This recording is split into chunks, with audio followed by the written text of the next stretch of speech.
Welcome to ಮನಿ ಊಟ cooking channel.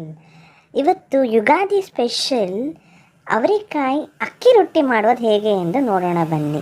ಮೊದಲು ನಿಮ್ಮೆಲ್ಲರಿಗೂ ಯುಗಾದಿ ಹಬ್ಬದ ಆರ್ಥಿಕ ಶುಭಾಶಯಗಳು. ಅವರೆಕಾಯಿನ ಕುಕ್ಕರ್ಗೆ ಈ ಥರ ಹಾಕಿಬಿಟ್ಟು ಸ್ವಲ್ಪ ಮುಳುಗೋ ಅಷ್ಟು ನೀರು ಹಾಕಿಬಿಟ್ಟು ಒಂದು ಚಿಟಿಕೆ ಅಷ್ಟು ಉಪ್ಪು ಹಾಕಿಬಿಟ್ಟು ಕುಕ್ಕರ್ ವಿಷಲ್ ಮುಚ್ಚಿಬಿಟ್ಟು 1-2 ವಿಷಲ್ ಕೂಗಲು ಬಿಡಿ. ಅಷ್ಟರಲ್ಲಿ ಒಂದು ಬೌಲಿಗೆ ನಾವು ಅಕ್ಕಿ ಹಿಟ್ಟು 2 ಕಪ್, ಈ ಕಪ್ ಸೈಜಲ್ಲಿ ಅಕ್ಕಿ ಹಿಟ್ಟು ತೊಗೊಂಡಿದ್ದೀವಿ. ಒಂದೆರಡು 3 ಕಪ್ ಹಾಕ್ಕೊತಾ ಇದ್ದೀವಿ. ಕಪ್ಪು ಚಿಕ್ಕದಲ್ವ ಸೈಜ್, ಅದಕ್ಕೋಸ್ಕರ ಹಾಕಿಕೊಂಡು ಇದಂತೂ ತುಂಬಾ ರುಚಿಯಾಗಿರುತ್ತೆ. ಇದಕ್ಕೆ ನಾವು ಸೈಡಾಗಿ ಚಟ್ನಿನೂ ಬೇಕಾಗಿಲ್ಲ, ಹಾಗೇ ತಿನ್ಬೋದು, ಅಷ್ಟು ಚೆನ್ನಾಗಿರುತ್ತೆ. ಒಂದ್ಸತಿ ಟ್ರೈ ಮಾಡಿ ನೋಡಿ. ಅವರೆಕಾಯಿ ಇದ್ದಾಗ ಸಣ್ಣಕ್ಕೆ ಹೆಚ್ಚಿರುವ ಈರುಳ್ಳಿಯನ್ನು ಹಾಕಿಕೊಳ್ಳಿ, ಸಣ್ಣಕ್ಕೆ ಹೆಚ್ಚಿರುವ ಕೊತ್ತಂಬರಿ ಸೊಪ್ಪನ್ನು ಹಾಕಿಕೊಳ್ಳಿ. ನಿಮಗೆ ಬೇಕಂದರೆ ಕರಿಬೇವಿತ್ತು ಅಂದರೆ ಸಣ್ಣಕ್ಕೆ ಹೆಚ್ಚಿಬಿಟ್ಟು ಅದನ್ನು ಹಾಕಿಕೊಳ್ಳಬಹುದು. ಸಬ್ಬಕ್ಕಿ ಸೊಪ್ಪಿತ್ತು ಅಂದರೆ ಅದನ್ನು ಹಾಕ್ಬೋದು.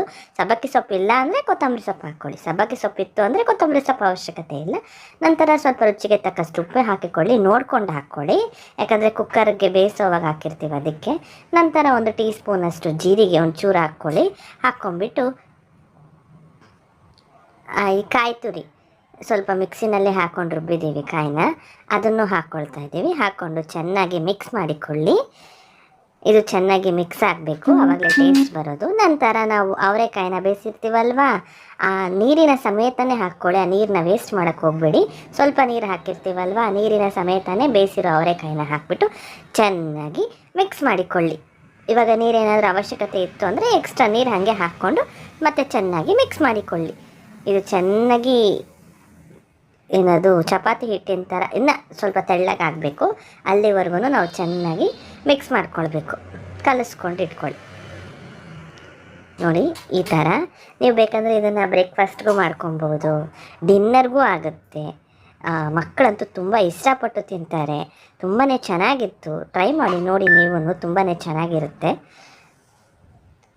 ಯಾವಾಗಲೂ ಒಂದೇ ಥರ ತಿಂದು ಬೇಜಾರಾಗುತ್ತೆ ಅಂದರೆ ಈ ಥರನೂ ಒಂದು ಸತಿ ಟ್ರೈ ಮಾಡಿ ನೋಡಿ. 5 ಮಿನಿಟ್ಸ್ ಅದನ್ನು ಸೈಡ್ಗೆ ಇಟ್ಬಿಡಿ. ನಂತರ ಒಂದು ತವಾಗೆ 1 ಸ್ಪೂನ್ ಆಯಿಲ್ ಹಾಕಿಬಿಟ್ಟು ಗ್ರೀಸ್ ಮಾಡಿಕೊಂಡು ಈ ಥರ ಒಂದೇ ಒಂದು ಉಂಡೆ ಈ ಥರ ಎತ್ಕೊಂಡ್ಬಿಟ್ಟು ಇದು ಹಿಟ್ಟನ್ನು ನೀರಿನ ಸಹಾಯದಿಂದ ನಿಮಗೆ ಎಷ್ಟು ತೆಳ್ಳಗೆ ಬೇಕೋ ಅಷ್ಟು ತೆಳ್ಳಗೆ ನೀವು ತಟ್ಕೊಂಡು ಹೋಗ್ಬೋದು. ಏನದು ಈ ಥರ ಬೇಯಿಸಿದ ನಂತರ ಗಟ್ಟಿ ಆಗುತ್ತೆ ಅಂತಾರಲ್ಲ, ಏನೂ ಇರಲ್ಲ. ಕ್ರಿಸ್ಪಿಯಾಗಿ ಚೆನ್ನಾಗಿರುತ್ತೆ, ಮೆತ್ತಗಿರುತ್ತೆ. ತಟ್ಕೊಂಡು ಹೋಗಿ ತಟ್ಟಿದ ಮೇಲೆ ನಾವು ಸ್ಟವ್ ಆನ್ ಮಾಡ್ಕೊಂಡಿದ್ದೀವಿ.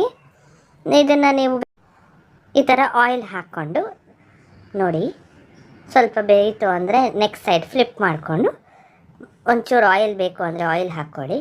ಅಷ್ಟೇ, ಅವರೆಕಾಯಿ ಅಕ್ಕಿ ರೊಟ್ಟಿ ಸವಿಯಲು ಸಿದ್ಧ. ಮಾಡ್ಕೊಳ್ಳಿ, ತಿನ್ಕೊಳ್ಳಿ. ನಿಮಗೆ ನಮ್ಮ ಚಾನಲ್ ಇಷ್ಟವಾದಲ್ಲಿ ಪ್ಲೀಸ್ ಲೈಕ್, ಶೇರ್, ಸಬ್ಸ್ಕ್ರೈಬ್ ಮಾಡಲು ಮರೆಯಬೇಡಿ. Thank you for watching.